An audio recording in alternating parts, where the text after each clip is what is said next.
أعوذ بالله من الشيطان اللعين الرجيم بسم الله الرحمن الرحيم الحمد لله رب العالمين وبه نستعين ثم الصلاة والسلام على أشرف الأنبياء والمرسلين خاتم النبيين سيدنا وسيد الأولين والآخرين بالقاسم محمد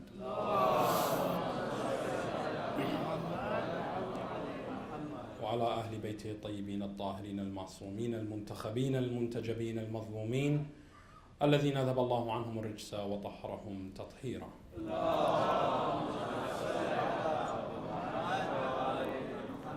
Amma ba'd, my respected brothers and sisters, my elders, learned scholars, esteemed guests, Assalamu alaikum wa rahmatullahi wa barakatuh. I've noticed something during the talk,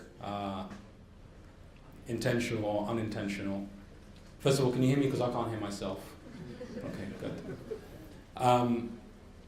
Whenever the respected guests come up, we give them a round of applause, which is nice.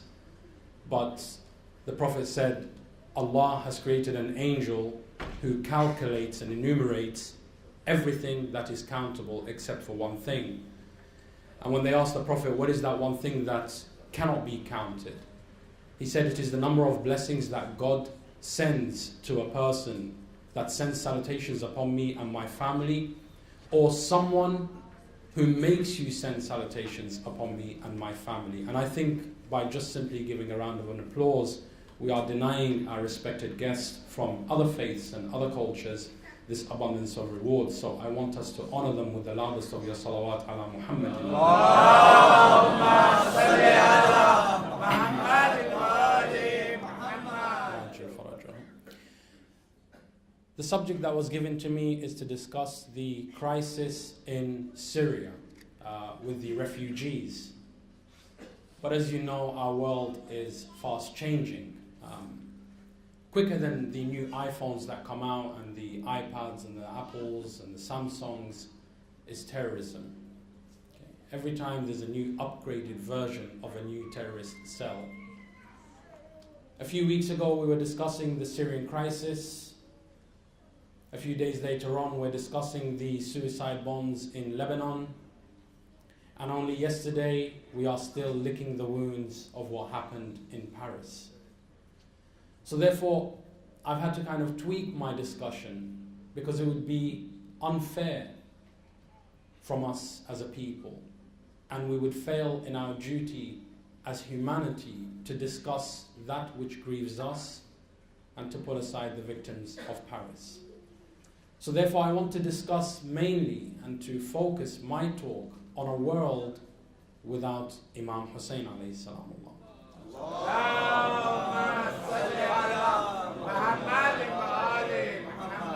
If you are not a Muslim, or if you are a Muslim but you are not Shia, you would beg the question, why do I need Imam Hussain alayhi salam? And we as people who love Imam Hussain and hold him in such high values are obliged to answer such a question. So the way I was thinking about this, if I were to imagine that we got all the people of the world who have done good, Mahatma Gandhi, Martin Luther King, and all those to follow and all those who came before, and we were to place them on one train, and this train was taking them to a place where they will converge and make a change in this world. Now I'm talking about leaders, I'm not talking about people. Speaking of leadership for just causes. And all these people were on one train and they were on their way to Washington, D.C., if you will. And they are going to stand up and oppose tyranny in all its various shapes, forms, and sizes. But along the way, someone, corrupt, political or not, decided that we must put an end to any notion of hope that change can come about without violence. That Martin Luther King, through his speech of I have a dream, can change the world. That Mahatma Gandhi, in wearing the simple robes of those who go to pilgrimage, and using love and compassion and kindness as a reminder that we can still be humans and achieve coexistence without having to shed each other's blood. And somebody corrupt wanted to put an end to that notion that this is actually achievable. And they realized the only way to do that is to take away these people and take away this example so that we can only rule by the sword.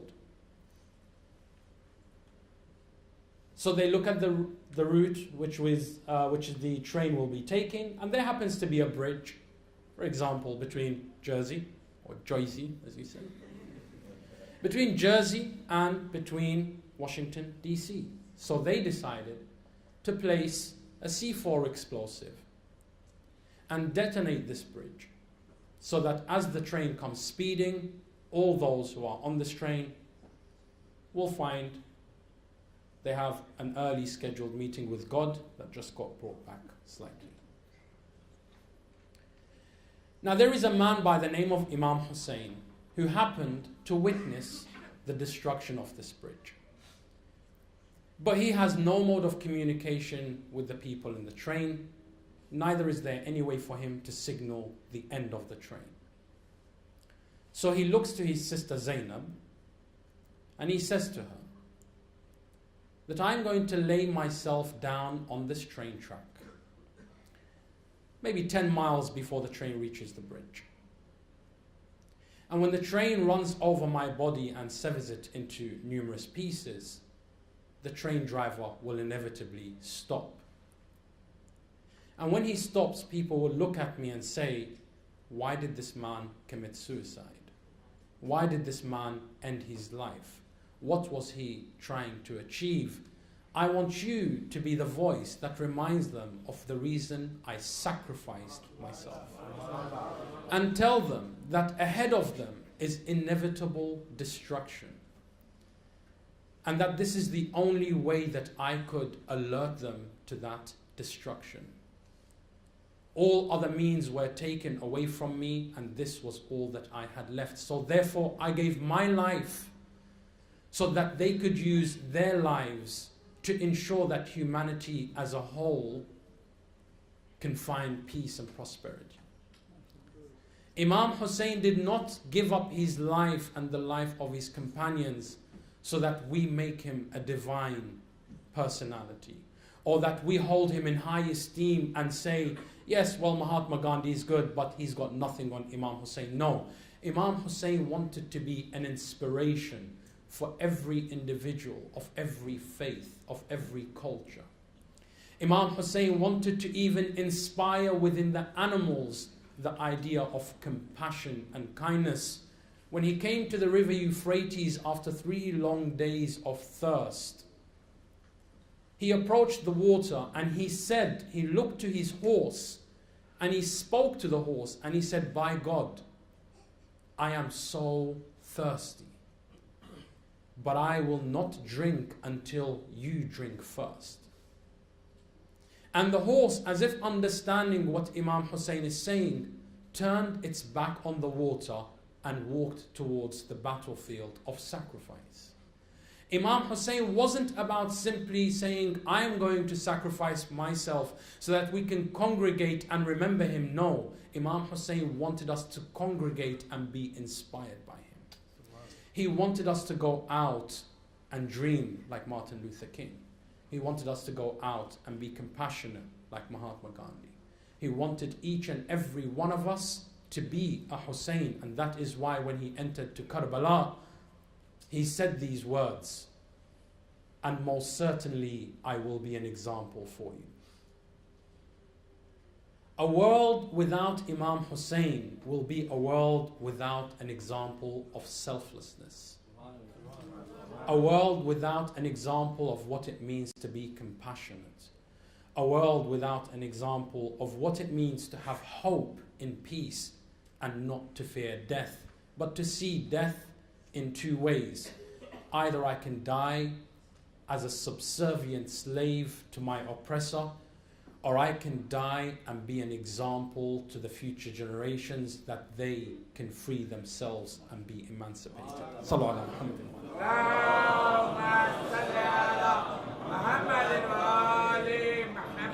That is a very bold statement that I'm making, and I know this. So how do we prove that Imam Hussein actually saved this train from destruction? When you look and understand the dynamics of the Muslim world at the time and how it was a leader in the political world of how to shape and form not only religion but world dominance. The Prophet Muhammad came, like many prophets before him, to inspire noble values within humanity. And that is why he said, peace and blessings be upon him and his progeny, indeed, I have only been sent to perfect your morals and etiquettes. And that is really what religion is all about. You look at Christianity, Judaism, Hinduism, Islam. Every religion has the following nation: love thy neighbor. Every religion has the following notion: and show kindness unto your parents. And every religion tells us that stealing is wrong, and that lying is disliked, and that adultery is frowned upon, and that killing another human soul is wrong. And when we understand this, we can understand the following: that religion is not so much about our relationship with God as it is about our relationship with the creation of God. You see, when I steal, I have not stolen from God, because He Himself, glorified be His name, says, my treasuries will never exhaust. So when I take from God, I do not steal from Him, but I stole from a fellow human being who is the creation of God. When I lie, I do not deceive God, I deceive another creation of God. When I kill, I do not kill God, I kill the creation of God. So therefore God sent the prophets to lay down the law of interaction between fellow human beings. And God did not say that we should kill another human being based on differences of religion, for the following two reasons simply found in the Quran. Bismillah ar-Rahman ar-Rahim, la ikraha fi din. There is no compulsion in religion. I can never compel you to believe in God. You must believe in God. And in Iran, in the hawza and Qom, they have a beautiful saying: there are as many ways to find God as there are humans on the face of the earth. Everyone has their own unique way of finding God. And in the Quran, that notion is said in the following words: Bismillah ar-Rahman ar-Rahim. Say, O you who do not believe like me, you shall never worship my God, and I will never worship your God. And you cannot convince me that your religion is the right way, because this is obviously, we've had many discussions before, many interfaith dialogues. And nor am I able to make you see that my religion is the right way. So let us come to a mutual understanding and mutual respect, that to you is your worship and to me is my worship. Beautiful wording in the Quran. Lakum deenakum waliya deen. It did not say to you is your God and to me is my God. No, to you is your worship of God and to me is my own worship of God. The idea is that if you are content with Judaism, if you are content with Christianity, if you are content with Islam, ultimately, as long as your religion does not preach violence and discrimination against a fellow human being, then what is it my problem? Lakum deenakum waliya deen. To you is your religious convictions, and to me is my own. Every prophet carried this philosophy. From the father of prophets, Abraham, who one day was sitting down, and Abraham had a tradition that he would never eat by himself, because God said to him, the best thing to do is to share your meal with another human being. Again, compassion and generosity and making sure others don't go hungry. So when Abraham heard of this, he took an oath upon himself that he will never eat alone again. And he would go days without food, sitting outside his house, hoping that someone would walk by so that they can share a meal with him. And the narration tells us that 3 days had gone by and Abraham was sitting there looking at the food and thinking, maybe I shouldn't have taken that oath. Because I haven't seen anyone in the last 3 days. It's not New York. So this person happens to be going by, and Prophet Abraham waves to him and says, "O guest of God, will you not break bread with me?" So the man sits with him. And Prophet Abraham begins by saying, "I begin eating in the name of the Lord." Say grace. And the man said, "I begin in the name of my Lord," not in the name of Allah or whatever you want to call him.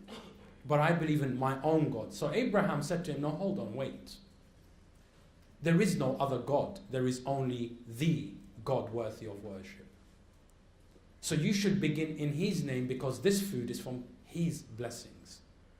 The man said, "Well, I'm sorry, but I don't believe in this God." So Abraham said, "In that case, you cannot eat from his blessings, so I will not share my food with you."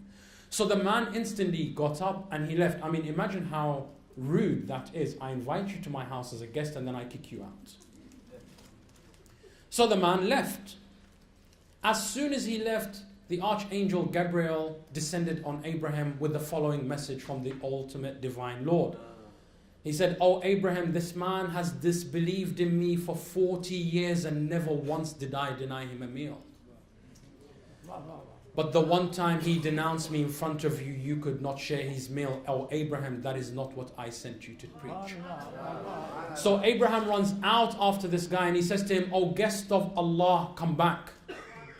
He says, "Why? So you may insult me again?" He says, "No. In insulting you, I have been reprimanded by God. And he said that he has been feeding you for the last 40 years. Never once has he denied you a meal. And I have failed in my duty as a believer in God by denying you one meal. So I beg of you, come back to my house so that this will never be a stain in my record." He said, "Your God sent down an angel for me?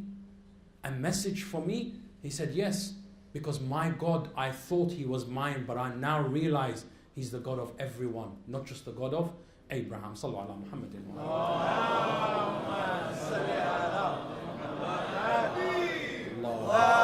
wasallam. This lesson of human coexistence, of compassion towards each other, would have been trampled and destroyed by a person like Yazid. Because at that time the world had forgot the message but fought over the messengers.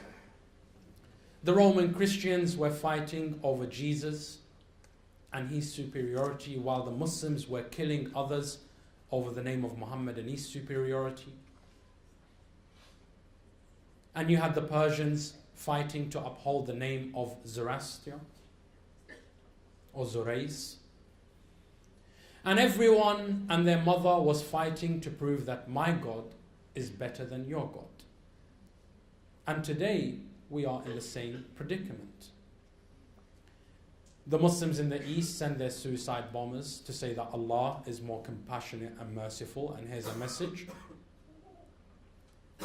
And the American Christians say, no, Jesus loves everyone, so they send the F-16s to show the compassion of Jesus. And in Israel,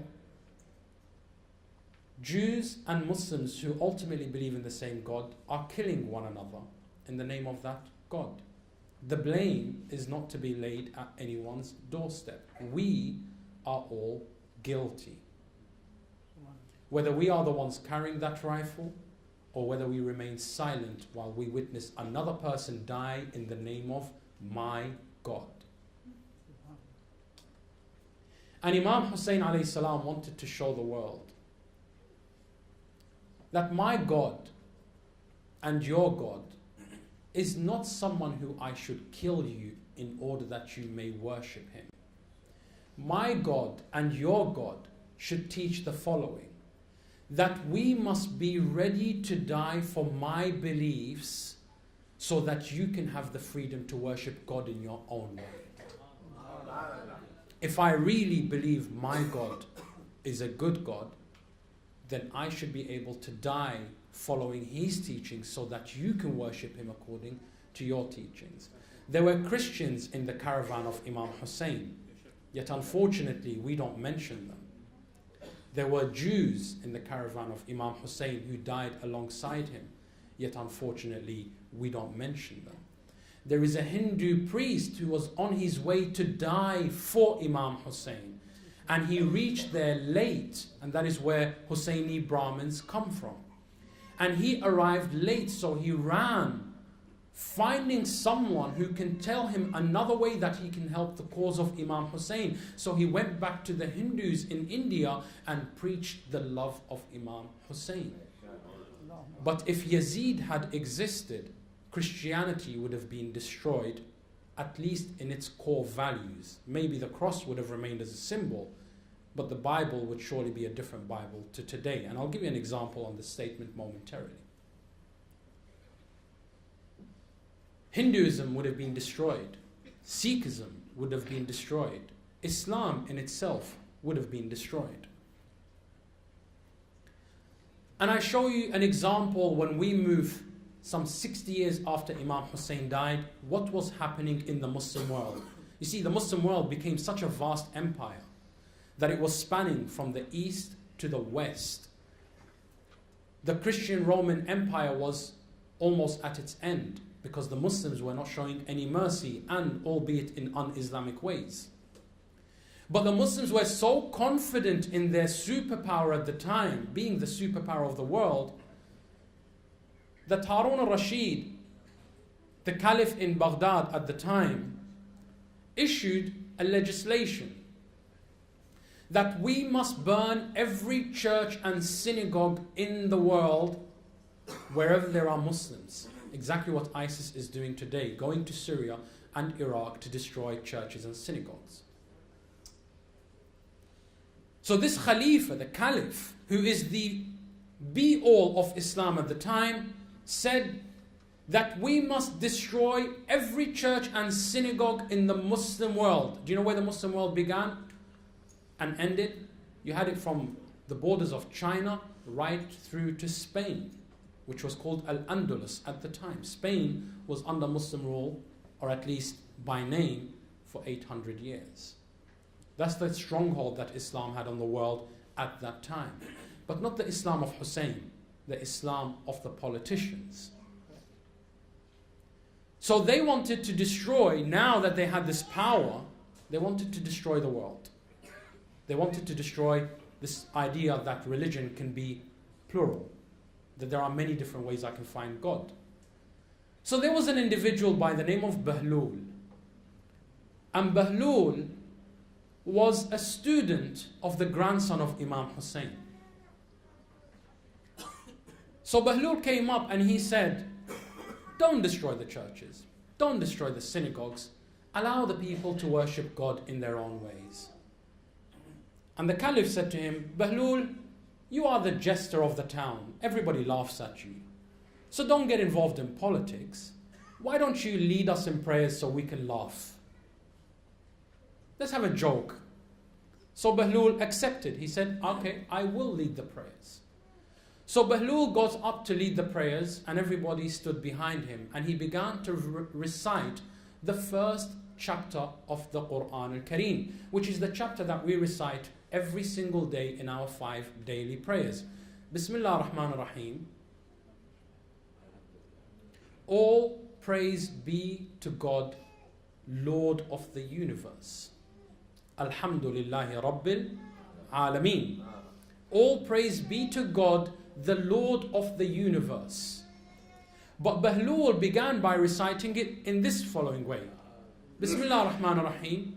All praise be to God, Lord of the Muslims. And everybody stopped. They said, hold on, Bahul, if you're going to lead us in prayers, at least recite it correctly. He said, I'm reading it according to your understanding of Islam. They said, what do you mean? He said, if you truly believe God is the Lord of the universe, let the Christians and the Jews worship him in how they see fit. But if you believe that God is only the God of Muslims, then go ahead and destroy their shrines and their temples and their churches and their synagogues, so that only Allah can be worshipped by the Muslims. Everybody paused to think. And they said, well, you know, he does have a fair point. So from that day onwards, until ISIS entered Iraq, every church in Iraq and every synagogue was entrusted to the Muslims that we maintain its upkeep and security. And when ISIS came for the first time, you see, there were Sunnis and Shias in Iraq, but never once were the churches destroyed by either or. But when ISIS came along under the sheepskin, or wolves under sheepskin, carrying the name of Islam, preaching the name of Rasulullah, the first thing that they did is they began to destroy the synagogues and the churches. In return, the Sunnis and the Shias of Iraq began to defend the churches and synagogues while our own mosques were being destroyed. And when people interviewed one of the soldiers, they said, why are you defending the churches and the synagogues while the shrine of Imam Hussein is under threat, imminent threat?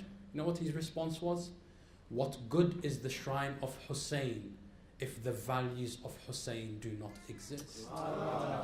Imam Hussein taught me that I should defend these people even if it means his shrine will be destroyed, because he went to defend them while his body was being trampled beneath the hooves of horses.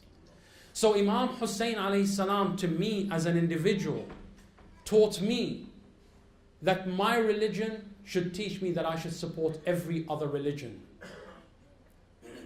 And I should support every other cause for peace and prosperity and coexistence. And I should never be obtuse or uptight or close-minded and say my way is the right way and everybody else is going to hell. No. My religion should be, I'm going to help you worship your God, so do me a favor, help me to worship my own. Now, concluding with the crisis that's taken place currently in the world, there are many Husseins dying. Yes, they may not speak Arabic. Yes, they may not speak the language of Islam, but they are the French version of Imam Hussein. They are the Christian Hussein. They are the Jewish Hussein. They are the human Hussein. They are the identity of Hussein. They are the embodiment of Hussein. And each and every one of us has to ask the following question. When Imam Hussein stood in Karbala and said, is there anyone to support my cause? How are we going to support the cause of Imam Hussein? Because 2 days ago we said, let's set up a refugee camp for the people in Syria. But you see, Imam Hussein is not just concerned with them, because now people in Paris are being killed. What are you going to do? So we need to do a root cause analysis in the same way that Imam Hussein did a root cause analysis. There were millions upon millions of issues in his society, but the cause was one. The cause was corrupt leadership. So Imam Hussein went to cut the head of the snake, and he opposed and he stood up against and in the face of corrupt leadership. We are blessed today to have amongst us potential leaders of societies. And it's not to say that they are right or wrong if they do nothing about Imam Hussein, but maybe they would have never heard the narrative of Imam Hussein. Maybe they didn't know that in New Jersey there is Masjid Imam Ali with a hall full of this many people who are ready and willing to give their support voluntarily and freely to mayors, to councillors, to anyone who has a position where they can make a change in the world. And we have not told them that we exist. So we need to build bridges within our community and take Imam Hussein to each and every person and say, I'm not here to make you believe in Imam Hussein. I'm not here to convince you that you should love Imam Hussein. That's not what I'm trying to do. But I believe in Imam Hussein, and I believe he wants me to help you, to help me, to help humanity. And our first objective is to support all the leaders, not only support them in getting into a position of power, but to support them that they speak power to truth. And I'll conclude with the following words of Imam Ali alayhi salam.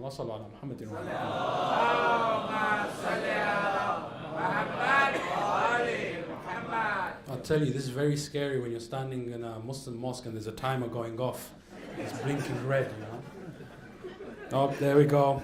72 virgins for me. I'm joking. I'll conclude on this note. Imam Ali alayhi salam said, support your fellow human being, whether they are a tyrant or whether they are being oppressed. And the people paused and they said, Imam, what do you mean support him whether he is a tyrant or oppressed? He said, when a human being is oppressed, support him to come out of oppression. And when a fellow human being is a tyrant and oppressing others, support them and remind them that one day they will stand before a God and that they should not do injustice to the creation of God. So let us be a support system for all those in this room who can do anything to make a change in the world.